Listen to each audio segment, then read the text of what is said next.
Okay,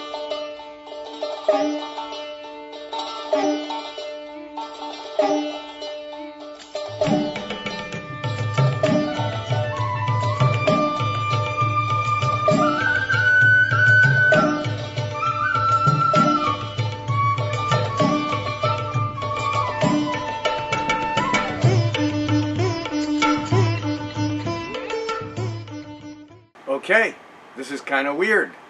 This is the monthly astrology report for February of 2017, and we are here in the jungles of Goa, India, with the group who has ventured from around the world to delve into experiencing the spiritual dimensions of astrology.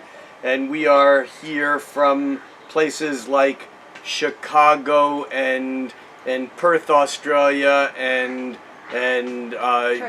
Melbourne, or Brisbane, Queensland, Australia, and from Istanbul, and from Jerusalem, and what a group we have here this week, and from Bali, our wonderful host Evelyn Roberts, who hosts the Heaven and Earth workshops, and you can find out more about them by going to heavenandearthworkshops.com and seeing what wonderful workshops are coming up next in Bali and in England, yeah?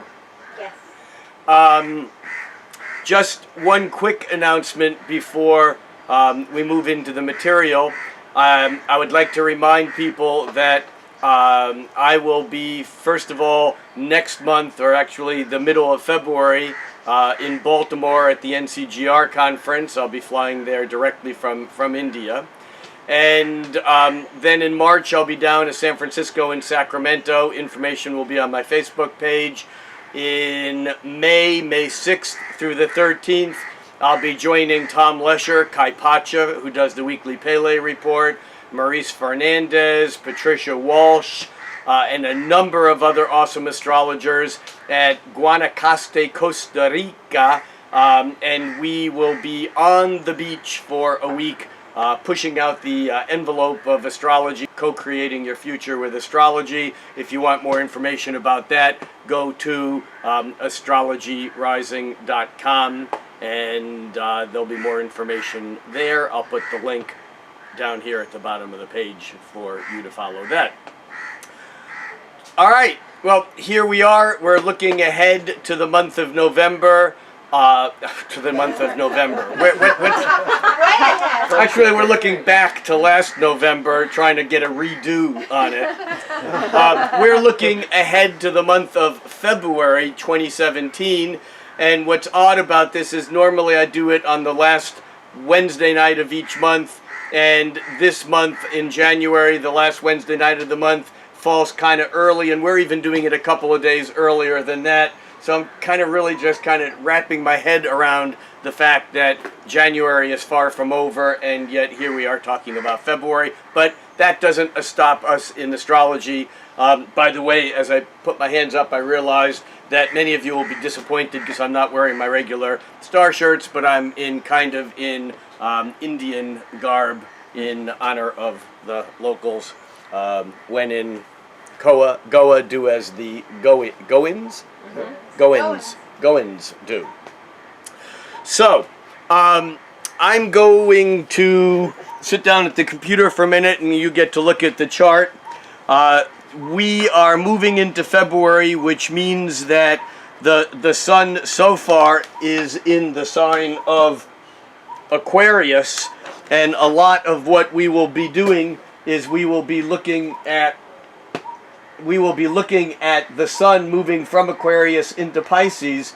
But interestingly enough, this chart dating February 1st, we already have a cluster of planets in Pisces, and more are building. What we have is Venus and Mars, which have been tracking for the last weeks in Pisces. By February 1st, Mars has escaped into Aries, and it's kind of setting the tone for what's ahead. Meanwhile, we have the Sun in Aquarius, which remains in Aquarius until around the 20th, the exact date this year I think the fixed signs usually change signs on it's on the 18th the sun moves into Pisces. So for the first almost 3 weeks of February, we have the sun in Aquarius, and then the sun moves into Pisces. So a lot of what we'll be talking about today is the movement of energy from Capricorn, Aquarius into Pisces and into Aries, because that's a lot of what February is about. We will also be talking about a couple of eclipses, because February is the first of the 2 eclipse seasons this year.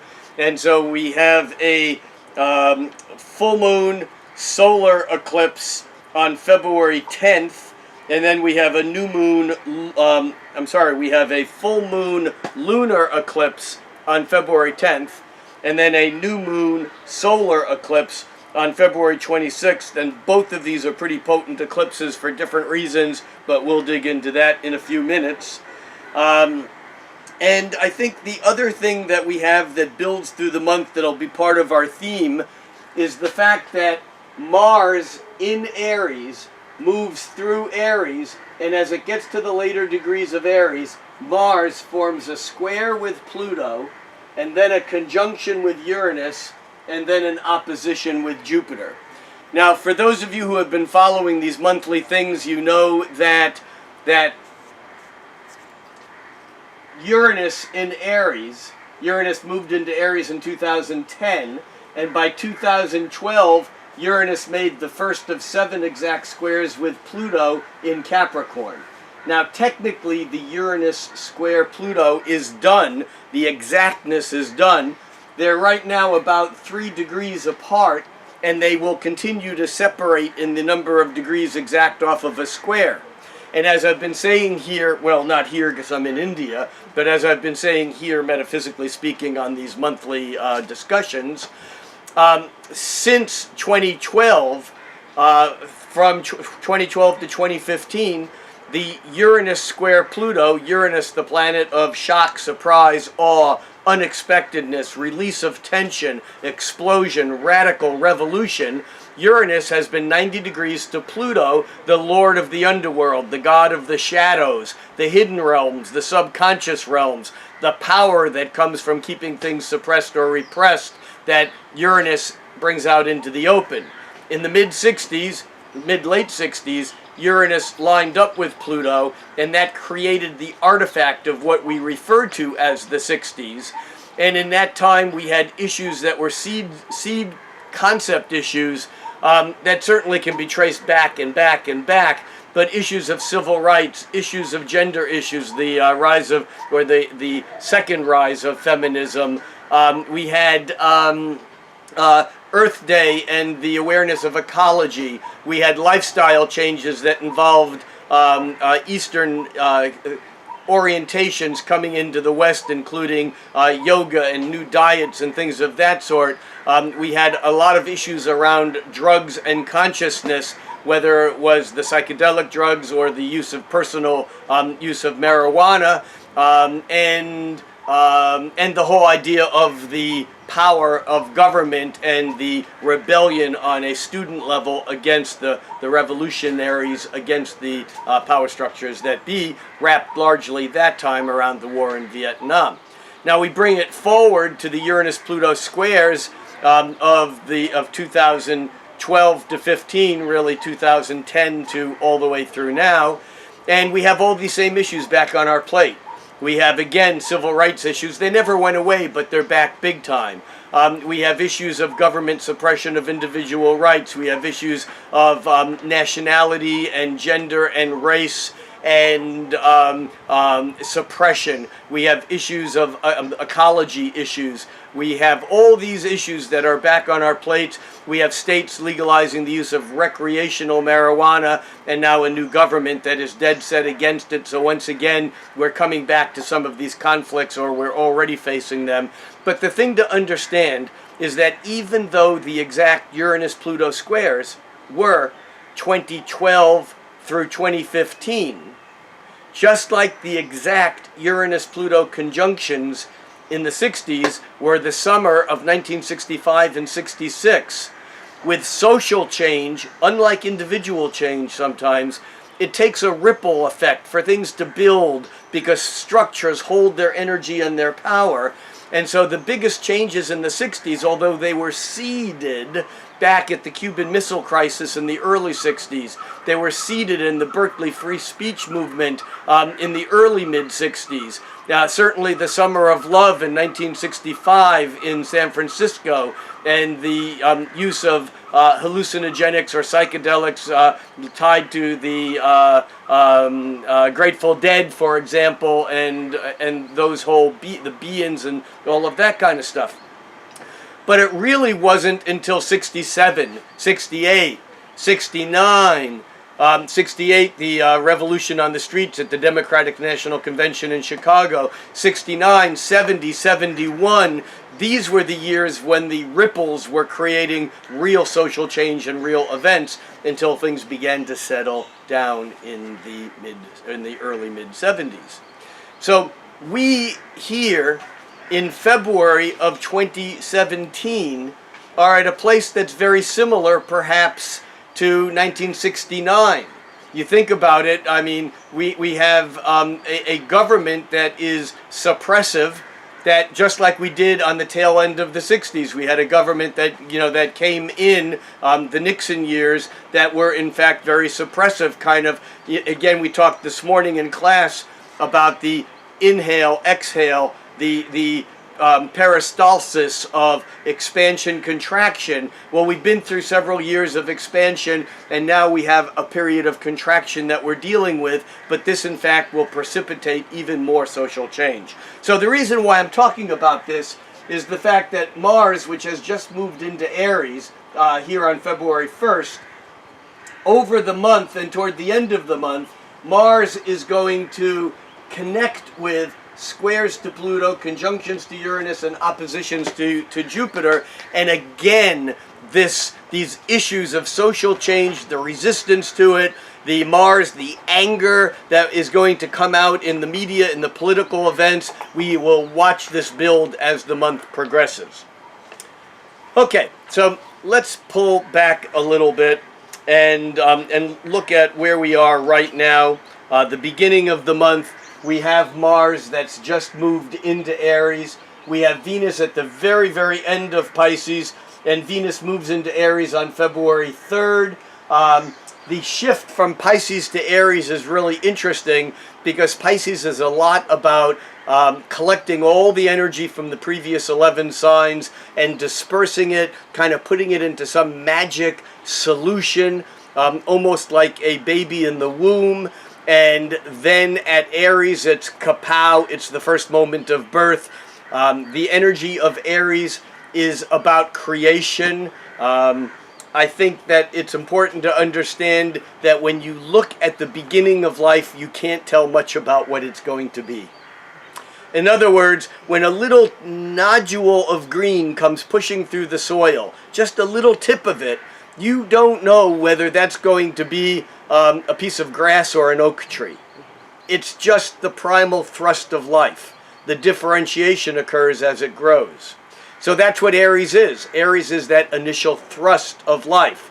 It is the first moment of creation, and it's not until the planets begin to move into Taurus that we begin to see some real structure. Aries is not about structure, it's about that first thrust. So we have Venus moving into Aries on February 3rd. Venus and Mars have been tracking pretty close, and I think that Venus actually Venus is moving a little slower right now, because in March Venus turns retrograde. And so normally Venus is moving faster than Mars and would overtake Mars. But right now they're tracking at a fairly consistent speed with each other, with one another.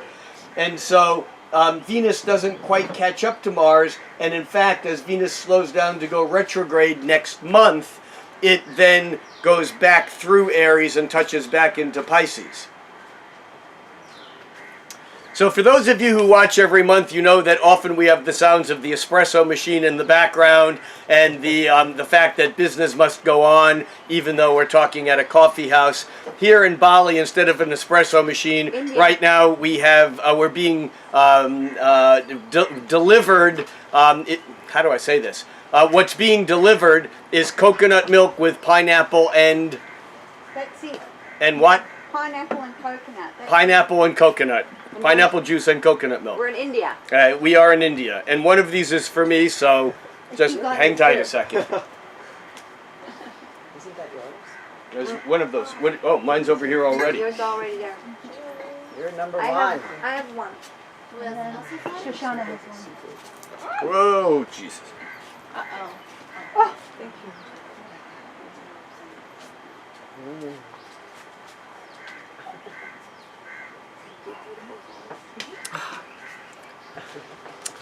Fresh coconut milk and pineapple juice. Real pineapple juice, not reconstituted. Real pineapples. Pineapple. Where I live, we don't have locally grown pineapples. So, Mars likes being in Aries. Why? Because Aries is the sign that Mars is connected to. Mars in Aries likes to drive. It likes to move. It likes to go forward. So we have all through this month, Mars in Aries for the entire month. We have this sense that we're finally going somewhere into new ground. We're pushing ahead, for better and for worse. Venus moving from Pisces to Aries isn't quite as happy. Now, I personally have Venus in Aries in my chart, and I like my Venus, so I'm partial. I like Venus in Aries. But Venus herself would rather be dressed in cashmere, soft Angora-like, soft materials, and have that compassion, the dissolving, lovely yumminess of Pisces. Venus likes being in Pisces. It's one of her favorite places to be. In Aries, she gets rid of all these kind of gentle, curving, sweet, luxurious-looking materials and trades it in for red leather. She's ready to go out discoing and get what she wants. Now, that might sound good to some people, but Venus isn't as happy doing that as she is luxuriating in the compassion and the softness of Pisces. But what that means is that for the rest of the month, we have Venus and Mars in Aries, which is kind of making us a bit more feisty than we usually are. All of us, culture. It's like Mars and Aries. Remember, Venus is what we like and what we don't like. Mars is how we get it. So with Venus in Aries, we know what we like. We know what we don't like. And with Mars in Aries, we'll fight for it, and we want it now, or not at all.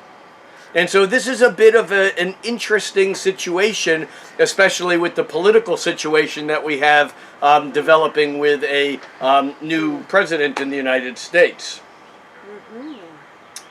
On February 5th, Jupiter, where's Jupiter? Jupiter turns retrograde. Now, as you may know, the outer planets turn retrograde when they get closer to an opposition to the sun. So the sun over the weeks ahead is going to move a degree a day, and Jupiter moves relatively slow because it stays in a sign for an entire year. So over the weeks and months ahead, the sun will come through its opposition to Jupiter. And in fact, toward the end of Aries, toward the middle end of April, as the sun moves through latter degrees of Aries, it will be exactly opposite Jupiter, square Pluto, and conjunct Uranus, and we can expect again another resonance to the revolutionary change energy of the Uranus-Pluto square. Do you see how this works? The Uranus-Pluto square holds a position. The faster moving planets move in and out of it that kind of create resonances again and again and again. And right now, beginning last fall through the election period of time and up through next summer, Jupiter is playing the fastest moving planet in the Uranus-Pluto square, but Jupiter doesn't move very fast. So it's holding this position for a long time. And what does Jupiter do when it moves through a position or a sign? It says what? More. In this case, it might be enough. Too much. But you see how that's Jupiter? It amps the energy up. So on February 5th, Jupiter turns retrograde, and it begins moving backward through Libra. At least it looks that way. And then it'll move direct again and move back through all these points. So this Jupiter opposed Uranus and square Pluto, which occurred exactly for the first time over the last couple of months, will occur again 2 times through 2017. But Jupiter turning retrograde kind of is a bit of a counterpoint, and that's on February 5th. Also on February 2nd, Mercury, which is moving through Capricorn, we're just coming off of a Mercury conjunct Pluto where we've dived deep. In the class here in Goa, we've talked a bit this week about how Mercury and Pluto have an affinity because Mercury was sent into the underworld to rescue Persephone. So Mercury is the way in which we go into the unconscious with talk therapy or with simply using techniques to get thoughts brought up to the surface. And so we have Mercury moving through Capricorn, having just contacted Pluto, also having just squared Uranus. So this is all in the making and was around the Trump inauguration. And by February 7th, Mercury, because it's moving rather quickly now, Mercury will move from Capricorn into Aquarius. And let me just move these forward and we can see how this looks. So here we have, we're going a week at a time here. Let's back this up so we're going a day at a time. And here we have Mercury. Watch, Mercury will be moving 1.5 degrees or so a day. And watch this Venus, because Venus will be moving about 1 degree a day and she'll change signs. And so this is February 1st. Come on. Here's February 2nd. We see, you know what, I need to change, just hang on one second here. What I want to do is, well, that says Aries rising, that's weird. Okay. And today is 2/1/17. And what I've done is I've shifted this so it shows Aries rising here, so we're not confused by the ascendant, which changes every hour. It's just basically we're looking at the planets in the signs that they're in. So, and I also want to take and disconnect the aspects from the moon, because the moon changes signs so quickly, those aspects will come in and out of existence over the course of hours. So, now we have Mercury in Capricorn, Venus in Pisces, and watch as I move this a day at a time. There's the Venus at 29 degrees, and now here the Venus moves into Aries. And normally Venus would catch up to Mars, but she's not going to. And now let's just keep our eye on Mercury. 24 degrees, 25 degrees, 26 degrees. 27. By the way, here Jupiter has a little S by it. That means it's slowing down to station. And now Jupiter is retrograde and Mercury is in Aquarius. So do you see how that's happened? All like within that first week of February. So I think all retrograde planets are important, but I think that the faster the planet moves, the bigger the change from direct to retrograde, which is why we notice the Mercury retrograde, because it moves faster than all the other planets, and the Venus and the Mars. When we get out to Jupiter, Saturn, Uranus, Neptune, and Pluto, retrogrades are important, but they're not quite as noticeable always. However, one of the rules of astrology is sometimes it's the subtle things that are the most important, like in homeopathy. So we need to be aware that as Jupiter goes retrograde, there may be a counterpoint of how we seek opportunity in our life, where the growth is. It's no longer out and looking like it's out there and moving ahead. Somehow there's a counterpoint and it's brought inward.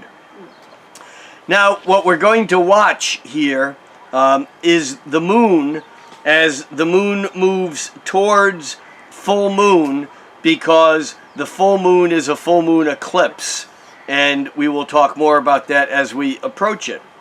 But I think it's also important to note that the sun, on February 9th, it's moving toward it, the sun makes a sextile with Uranus, and then a few days later on the 11th, it makes a trine with Jupiter. Can you see how that's already forming there, the blue lines from the sun to Uranus and the sun to Jupiter? So we have this long-term opposition that I talked about quite a bit last month, about expansive Jupiter opposite futuristic Uranus.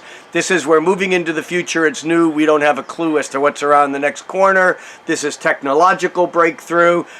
This is basically stepping into new ground. There's a lot of possibility and potential, but we don't know what the hell is going to happen because Uranus is unpredictable. As the sun moves through these points, though, from the 9th to the 11th, there's a little bit of solidification. Well, it's an air. It's not really making it solid, but it's stabilizing our thinking process. Let me say this, though. Stabilization of a thinking process can be great if the thoughts are wonderful. If the thoughts are fearful and retrogressive, if the thoughts are blaming, if the thoughts have special interests around them, that Sun trine Jupiter and sextile Uranus can still be stabilizing. So we need to be careful about these good-bad judgments when we look at these larger global social issues.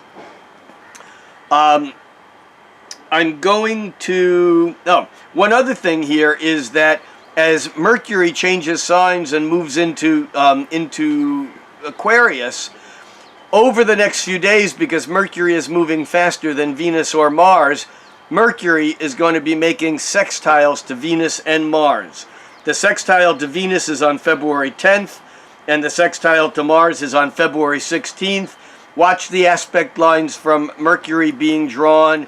There's the sextile appears. By the way, you see how thick these lines got from the Sun's trine to Jupiter and sextile to Uranus. But here we have Mercury sextiling Venus, and then we have Mercury. Now let me make these aspects more simplified. We got a lot of other aspect noise in there. There we go. Now we have Mercury forming its sextile on the 15th and 16th with Mars. These are all nice supportive aspects. The first part of this month looks pretty good, but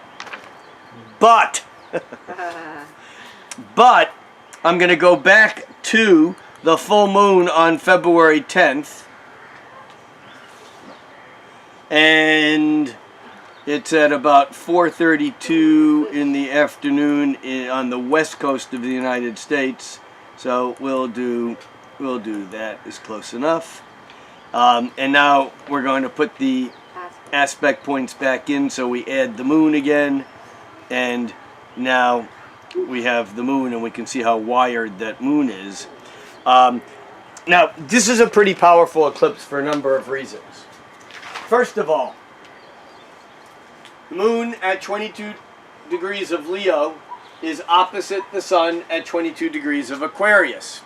A full moon in Leo basically is about personal love. The moon is reflecting the light of the sun.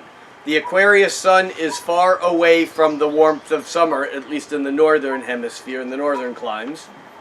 So, the full moon in Leo says, how does my personal love, the love that I want, the love that I need, the love that I give, how does that reflect the larger global social, cultural, political love of Aquarius, which is not about the individual relationship, it's about the collective relationship. Aquarius is the sign of the group. Aquarius is the weird energy. It's the nonconformist who wants to be part of a community but doesn't really want to be part of a community because it needs to be a nonconformist. Groucho Marx used to say something like, "I would never join a club that would be stupid enough to ask me to be a member." That's fun. So we have a full moon in Leo, and that moon is reflecting my personal needs, my expression, what I want. It's reflecting the cosmic. Earlier today in our workshop, we had a slide that said, "Think cosmically, act locally." That is the Leo full moon, because the sun in Aquarius is about this global humanitarian kind of perspective. Jeff Jower used to say that Aquarius was the sign that loves humanity but hates people. Because Aquarius is an air sign, and air, it's the water bearer, but personal, emotional love. Emotions are watery, and Aquarius doesn't like the messiness of the human emotional watery interaction. It likes the idea of love intellectually, but when you get close to the messiness of bodily fluids and stuff, you know, the Aquarius energy goes, yeah, maybe not so much. Now, Aquarius is a weird sign from the standpoint of the name of the sign is the water bearer. But it's not a water sign. Does anybody have an idea of why that is, what that's about? Again, in our class today, we spent time this morning talking about the planet Uranus, which in modern astrology is connected to Aquarius. And so Aquarius as the water bearer is this. Dry air does not conduct electricity. So you shuffle along in a dry, wintry climate, the sun in Aquarius in Minnesota, there's no moisture because even the lakes are locked by ice. So it's dry. And therefore, there's no easy flowing of electricity because water conducts electricity. What that means is that everything is shocking because there's a tension that's released. Now you go to warm, wet places. This is a warm place here in India, and it's not totally dry, but you go to some tropical places like Bali where it's really moist, it's warm and wet. You'll never get a spark ever in Bali because the water in the air, the moisture, is always conducting electricity. Now you can substitute thoughts, ideas, emotions, words for electricity.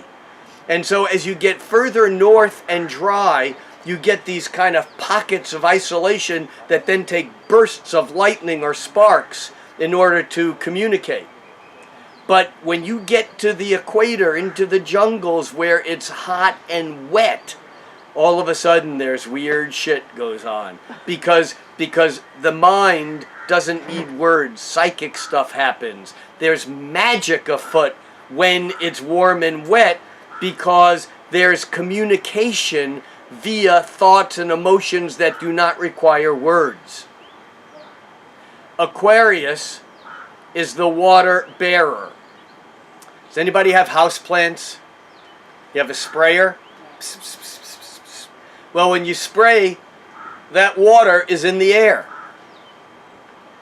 Aquarius is the water bearer. It's an air sign. And when the air holds moisture, the waves of Aquarius are conducting thoughts, electricity, ideas, etc. In the human body, Aquarius is connected to the nervous system.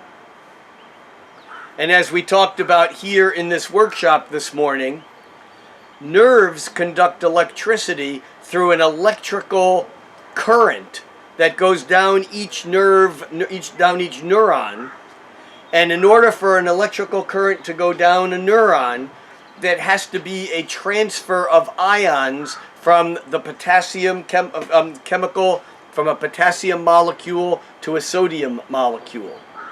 And so without moisture, the nervous system can't work. You can't get a spark without the wet conducting electricity. This is why Aquarius, the water bearer, is an air sign. It's basically about wet air, but it's not about the wetness in the air, it's about the fact that it's air. And ideas, concepts, thoughts are transmitted through the air. For anyone here spend some time, in the tropics where it's not dry, not desert tropics, but wet tropics, and have crazy experiences of psychic connections or things happening. I mean, certainly Bali, that happens like crazy. But I hear stories from people again and again about things that happen in the Amazon basin and other parts of the world where when it's warm, more water can what's the word? It takes more wetness to saturate the air. And so the air holds more water when it's warmer. All right, so coming back to this full moon, the moon in Leo is reflecting the light of the sun. But look at the noise in this chart. There's a lot of aspects. I'm not going to take it apart planet by planet, but I'm going to note that in the way this program is set up, the thicker lines are closer aspects. This chart has a lot of very close aspects.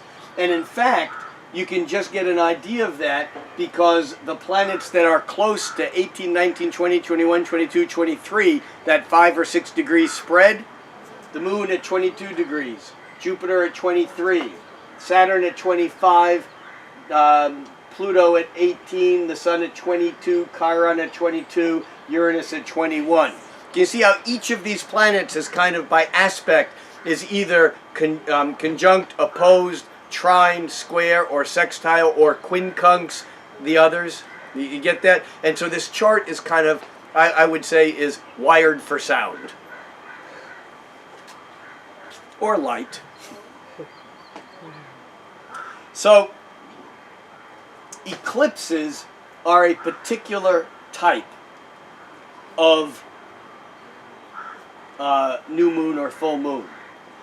We talked a little bit this morning in the group about the nodes of the moon, which are created by the moon's orbit around the Earth and the Earth's orbit around the sun. And where those two orbits intersect, they create a straight line, which is where the nodes of the moon are. Here, the nodes of the moon are at 3 degrees of Virgo, opposite 3 degrees of Pisces. When there is a new moon or a full moon within about 20 degrees, 12. with 12 it, degrees. well, there could be a partial eclipse up to 20, but within, Sonia says 12 degrees. But you can still get a partial eclipse. The point is that when there is a new moon or full moon that is close to when there is a new moon or full moon that occurs close to the nodes, that is when an eclipse occurs.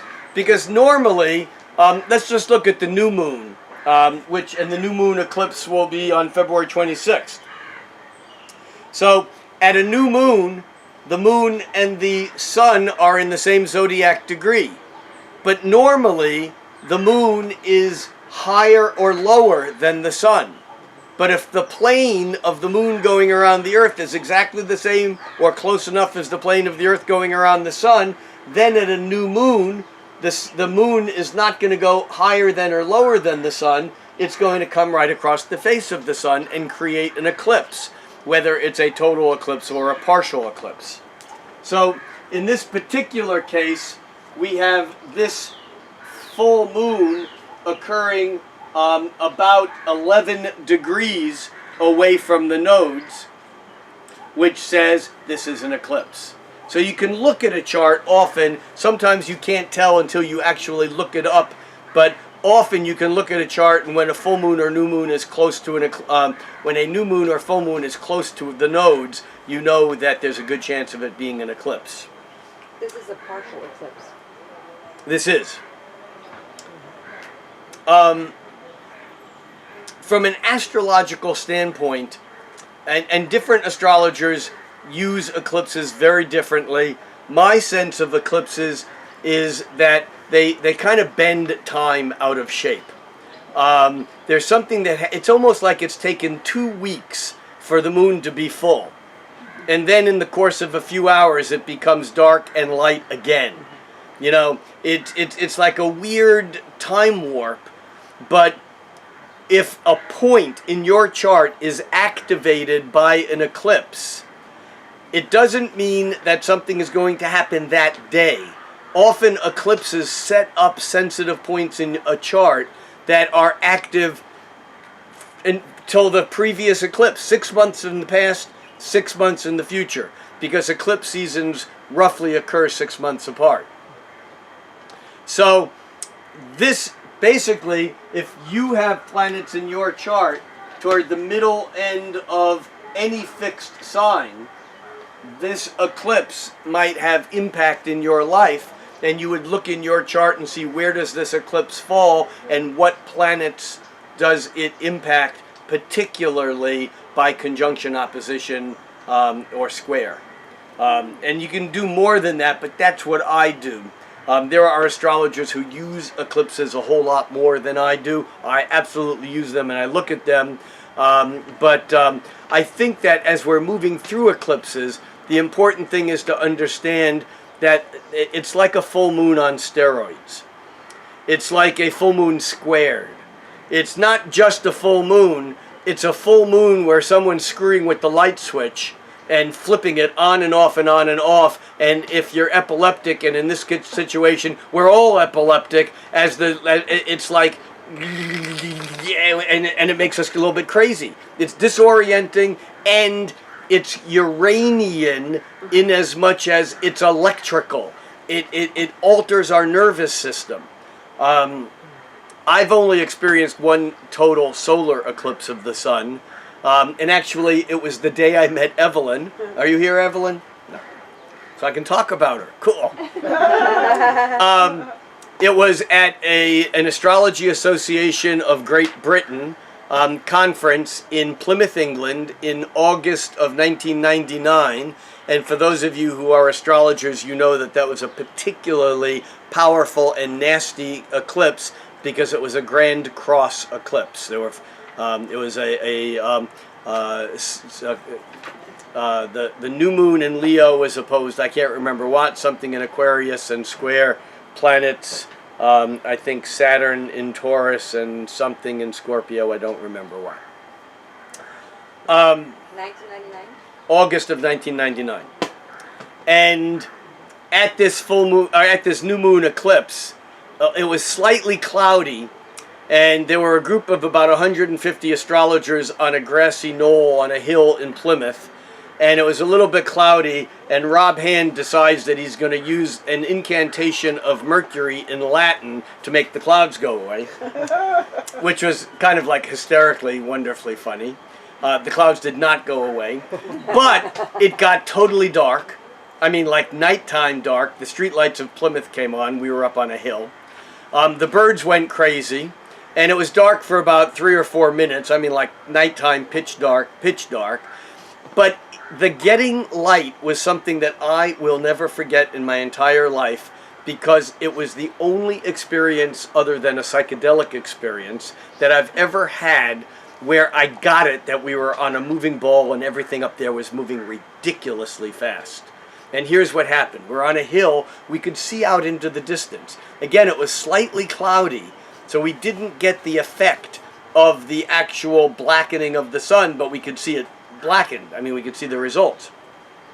But as the moon moved away from the exact conjunction with the sun, way off in the distance, you could see like just a touch of light. And at a speed that the mind can't even comprehend, I'm imagining it was in the range of a couple 100 miles an hour, but I don't know, I've never done the math. But, I mean, it probably had a view of maybe, I don't know, maybe 10 or 15 miles. I mean, it wasn't a huge hill, but it was clear below the clouds. And where I was looking, and I could see all of a sudden a tinge of light. And over the horizon, it was like this.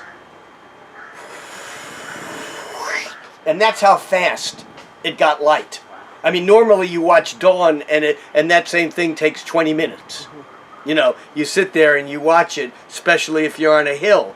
You watch dawn arrive, and you watch the darkness become light, and you can almost see the there's a word that we don't use on Earth, but they use on the moon, that actually is the delimiter between light and dark. Then it doesn't matter. It's gonna kill me. It won't kill me, but anyhow. But watching that come across at that speed, there was no sound, but I swear I could hear it. And I got in that moment the Chinese concept of the dragon's breath. And it was like so fast. And you realize that the earth is spinning that fast, because this is all a function of the earth spinning and the moon moving. Actually, it was a result of the moon moving. It wasn't a result of the earth spinning at that moment at all. But I mean, we don't have a way of grasping the astronomical speeds. Now, the thing is that the nodes of the moon have historically been important because eclipses have been important for astrological observers for millennia. And when you know the nodes, when you have a way of calculating the nodes, you have a way of calculating eclipses. And I don't know if you know this story, but Columbus, who I grew up with thinking was pretty awesome, and now as an adult I think was pretty much of an asshole. But, you know, it's like these are, you know, they say that we can change the future, but the past is fixed. That's bullshit. The past is just as fluid as the future. And in fact, that's what good therapy does, is it changes the past. The past is not fixed. It's not written in stone. I grew up with one idea of the world and how it was created and how we are here, and now as an adult that worldview has changed dramatically on many levels. But one of them is about Columbus, who incidentally, while he was busy creating fear amongst the natives in what's now I think San Salvador, but whatever the islands are where he landed off the coast, while he was busy making the natives submit to them and give them help, one of the things that he did was that he told them if they didn't do what they wanted them to do, that they would make the sun go out. And they knew that an eclipse would be at 11 a.m. that particular day because of their mathematical calculations. It must have been frightening to be in the middle of the day and all of a sudden have it be night. So often with eclipses, the way I differentiate, and again, there are many other astrologers who delve into eclipses incredibly deep. The work is good. Lee Lehman's work on eclipses is great. There are other people who do really incredible work on eclipses.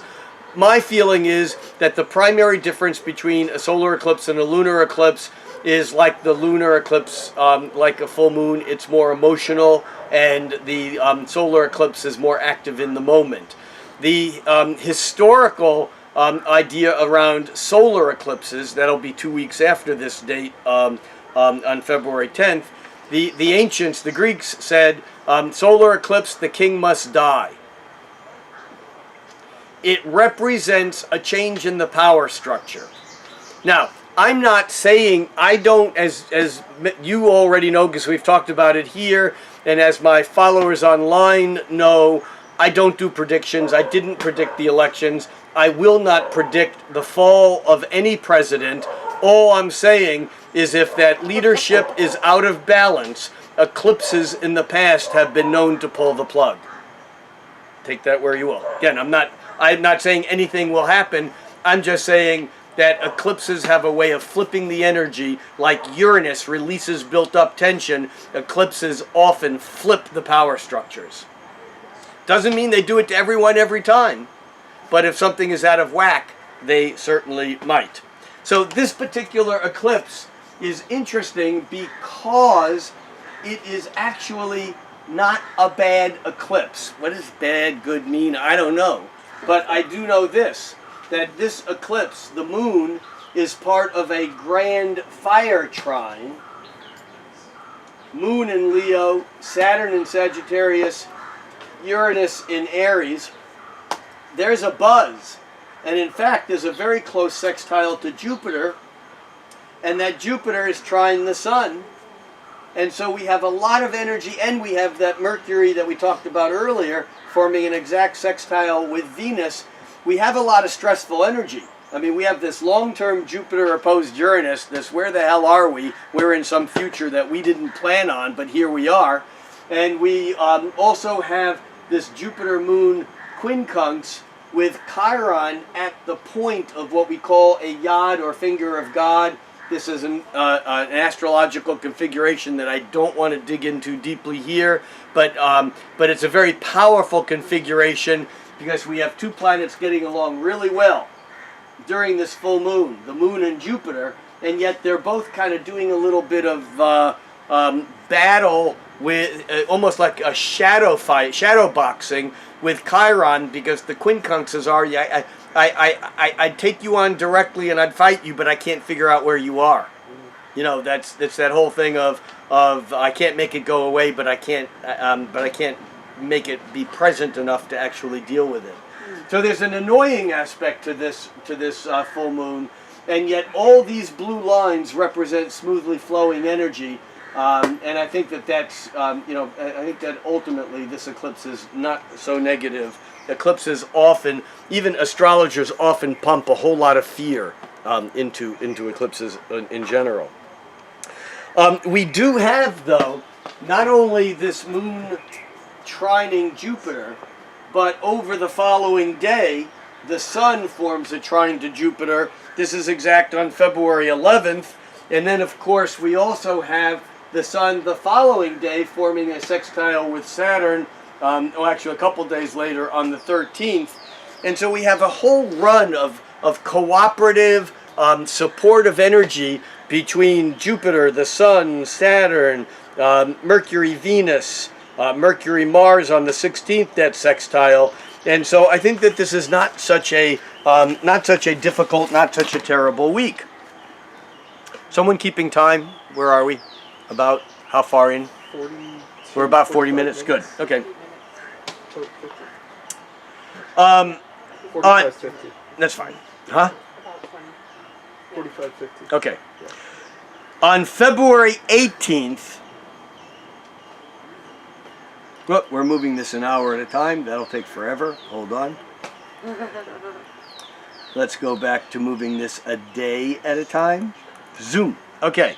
So, now we're on February 11th. That's the Sun trine Jupiter, 23 degrees Aquarius to 23 degrees Libra. Then we have the Sun sextile Saturn on the 13th. This is big ideas with stability. But remember, it's not just our ideas, it's everybody's ideas. So that if there's someone, let's say, in political power who you don't agree with, they may be benefiting just as much out of this as you would like to. So again, we have to be careful about saying, oh, this is a great time. Because these are general weather patterns and everybody gets to use them or not. February 16th is the Mercury sextile Mars, 13 degrees Aquarius to 13 degrees Aries. Look how that Venus Mars is still maintaining that 5-degree. They're both moving at about the same speed. It's a conjunction, but it's not an exact conjunction, and I would imagine that over the weeks of that Venus not catching up to Mars, that we end up feeling a bit frustrated. It's the same thing, but we almost intuitively expect Venus to catch up to Mars, and not only doesn't she begins to slow down, lose distance against Mars, and then she turns retrograde, which makes it look like Mars is running away from her. But she's really backing off. Everything is relative. On February 18th, the Sun changes signs from Aquarius into Pisces. Now, Aquarius is a fixed sign. Aquarius is an air sign, but it's the water bearer. And Pisces is the water that Aquarius bears. When the Sun moves into Pisces, the intellect loses power and the emotional reality gains power. Remember, Pisces is the symbol of the two fish swimming in opposite directions, connected by a golden cord. It's any opposite forces. It's involution and evolution. It's up and down. It's good and evil. And yet in Pisces, these two opposite forces are connected by some mystical, not obvious connection. In Aquarius, they've worked out a universal relationship. They don't have to be connected. They are in sync. They are harmonized with each other. And so you have this kind of conceptual framework that embraces yin and yang. But in Pisces, yin and yang are opposite, but not connected, but somehow connected. And what connects them is mysticism, is magic, is intuition, is a feeling, but it's not logical or rational like it was or is in Aquarius. Pisces is about dreams, it's about imagination. One of the things that happened when we developed a telescope and began to see new planets up there, Uranus, Neptune, Pluto, for example, and we assigned these new planets to connection or rulership, and a case can be made that these modern planets don't rule in the traditional sense a sign, but I like the word affinity, and I do believe that these modern planets have strong affinities to their corresponding signs. It used to be that Saturn ruled both Capricorn and Aquarius. When Uranus was discovered, Uranus took over Aquarius from Saturn. Now Saturn still rules both technically, but many modern astrologers don't use that, and they just have replaced Saturn with Uranus. There's a price to pay. We'll talk about that in just a moment for that kind of thinking. Jupiter historically ruled both Sagittarius and Pisces. Neptune was discovered, and Neptune certainly is Piscean. It was given to Pisces, and then therefore Jupiter was relieved of its Pisces duties. Pluto, which certainly has to do with the transformative, deep, intense, passionate power of Scorpio on an emotional nature, was given to Scorpio, and therefore Mars was relieved of its Scorpio duty. Now, what this means is that we moderners look at a different Mars than the ancients do. Because the ancients looked at a Mars that not only was the warrior of Aries, but also was the passionate lover of Scorpio. That Mars was both action, Aries, and emotional, water, Scorpio. Saturn was both the structure and the limits of Capricorn, and the knowing those structures well enough to use science or technology or be brilliant enough to somehow alter those laws in Aquarius, so that traditionally Aquarius rules science and surgeons and that kind of thing, because we moderners would look at that more as Aquarius, and I'm sorry, as more as Uranus, which means that Saturn has given up its kind of edge that it used to have. And now we come to the sun moving into Pisces, with Neptune not quite halfway through a 14-year visit to Pisces. So we're at a time where Pisces is even more Piscean than it normally is, because Neptune is there. But Jupiter used to cover for Pisces and Sagittarius. So what's the difference? In Sagittarius, Jupiter is fiery, is philosophical. It's about travel to distant places. It's expansive. It's conceptual. It's ideas. It's the fire of thought. Not the little bothersome, noisy thought of the opposite sign Gemini, but the big philosophical underpinnings or overpinnings of our moral, ethical, and religious ideas. This is Jupiter. But before Neptune came along, Jupiter also covered the mysticism, the magic, the emotions, the sea of feelings, the compassion that we associate, the imagination that we associate with Pisces.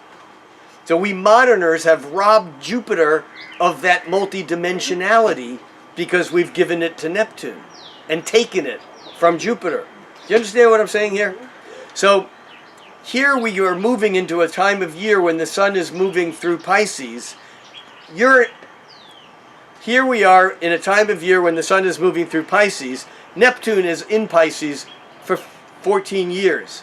And so sometime during the sun's run through Pisces, the sun will actually join up with Neptune, which won't happen until March, so I'm prohibited from talking about it now because we're talking about February. But not only does Neptune become more important while the sun is in Pisces, but so does Jupiter. And what is Jupiter doing? It's retrograding, meaning it's louder, it's getting closer to the Earth, the station is coming in more, and it's backing into the opposition to Uranus and the square to Pluto. It's intensifying that energy. That energy doesn't become exact until March and April on Jupiter's retrograde, but we have another situation developing, and that is Mars. Remember, Venus is slowing down and eventually will turn retrograde. Mars is not slowing down. Mars is at home in Aries, has guns in both pockets, knives in its shoes.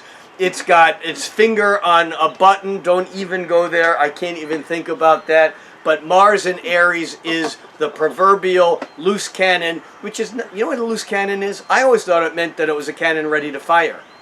It's a cannon on a ship of a deck that's not tied down. When it rolls, it can take out several people at once, but it's not because it's firing, it's because it's not tied down. So we have a loose cannon issue right now in the United States, for sure, regardless of what your political leanings are. And I'm steering clear of politics after a few months of just going in a little bit too deep. Okay, I'm not. I don't care what your politics are, I really don't, but I have two requirements. If you want to post anything on my webpage, on my Facebook, or on the YouTube channel. Last month in January, we had close to 40,000 people watch this. Thank you very much, all of you out there in wherever land you are. But I've had a lot of posts that I've had to take down because I don't mind if people disagree with me.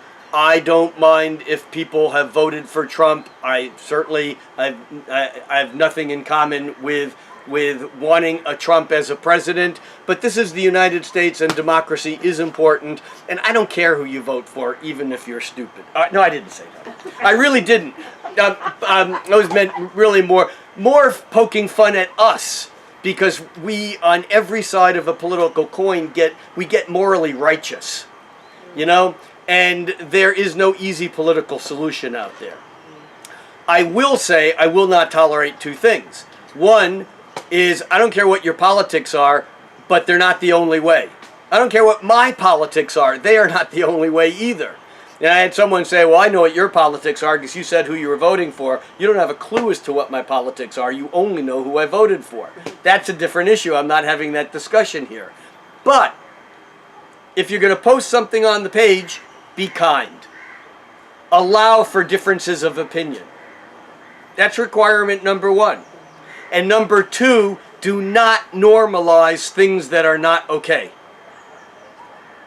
We cannot afford to normalize behavior that is not okay behavior, whatever it is. And again, I don't want to dig too deeply right now because my goal is not in stirring up negativity from people whose political views I might differ from. But my political views aren't necessarily right either. I don't run this country for a good reason. I would not do it well. No, Enough said. Put your hands in the air and step slowly away from the car. Which is what I'm doing. However, Mars in Aries is itching for a fight. Venus in Aries is saying, you know what? I kind of like it when the boys fight. Because it's exciting. There's an adrenaline rush. Aries is red. It's angry. It's in the moment. It's passionate. It's fiery.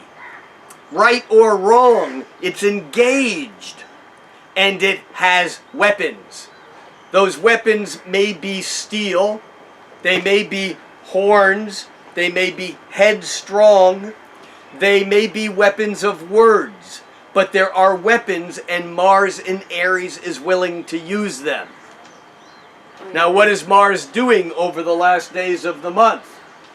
Well, Mars, as it moves closer to 18 degrees, will on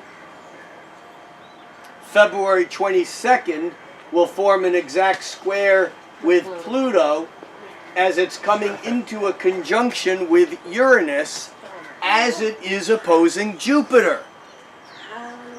This is like a perfect storm. Yeah. Remember, the Uranus-Pluto square has been active since 2010 on the day that Uranus moved into Aries. You know what happened that day? That day was the Fukushima earthquake, tidal wave nuclear meltdown. That was on the day Uranus moved into Aries in March of 2010.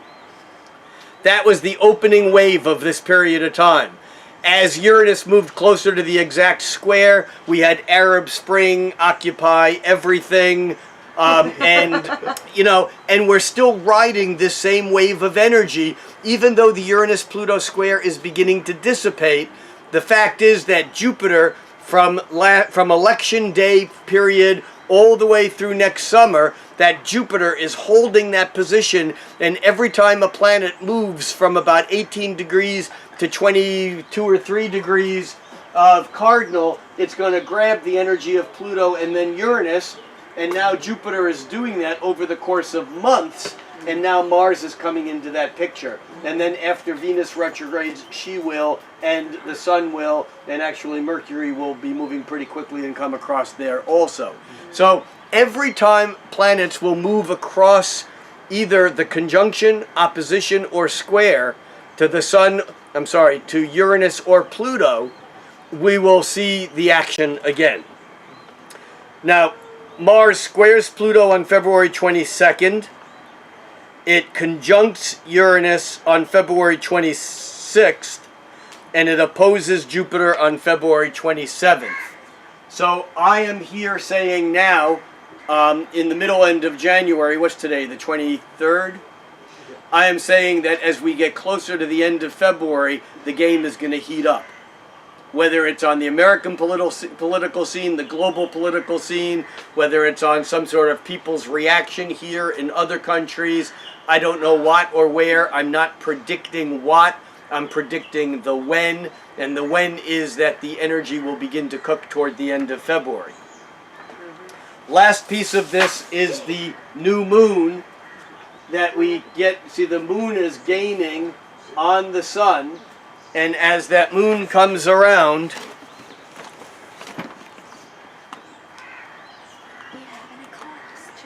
we have another eclipse.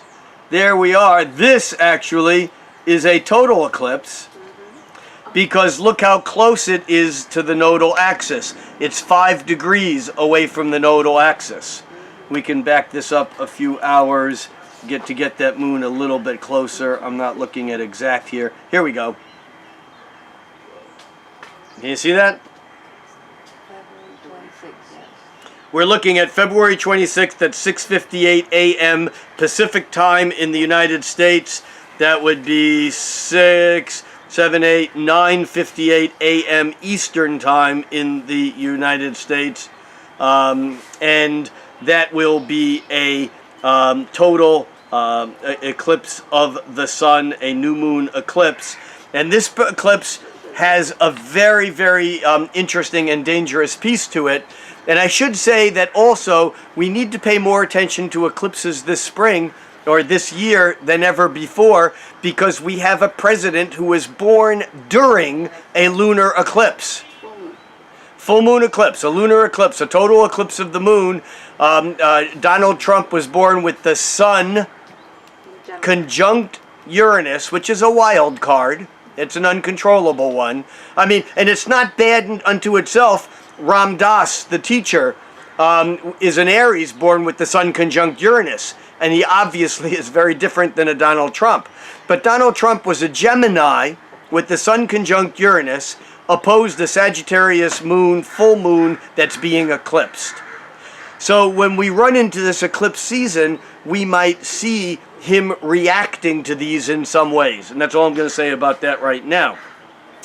But this solar eclipse at 8 degrees of Pisces is incredibly important, not because the sun and moon, not because the eclipse has any particular aspects. In fact, this solar eclipse is relatively unaspected. There's no traditional Ptolemaic, that would be conjunctions, oppositions, squares, trines, sextiles. This particular sun, there's no particular aspect except it's pushing toward a conjunction with Neptune. So it's only 3 degrees away from that, which means over the few hours, over the 6 hours after the eclipsed moon will line up with Neptune. So what does this new moon eclipse mean? It's conjunct Neptune. Oh. We'll see. In other words, when you have an eclipse that's conjunct Neptune, it's almost impossible to know what it is. Now, I should say also that during this late summer and early fall, we had the south node of the moon, which is now moving, toward Pisces, out of Pisces, and toward Aquarius, because the nodes move backwards. But over this late summer and before the election, we had the south node of the moon lined up with Neptune. And we're still feeling this because I think this is, until that south node Neptune conjunction, there was no such thing as fake news. Neptune is about deception. Neptune is, and it's the media, it's the illusions that are created by the media. And the south node is a trap. It's a black hole that ties us to the past that we don't even know that it's doing that. And I think that this eclipse that is conjuncting Neptune is another layer of unfolding of quote-unquote fake news. We had yesterday, I haven't watched much news at all, but I did hear that that all of the comparisons of the inaugural turnout to the Obama 1 turnout, saying that it was almost half the turnout to Obama 1, and all of the reports of the estimates of the turnout on the marches the following day, which had had incredibly strong, powerful numbers all over the country, that Trump basically has taken the position that that's not true, it's all fake news.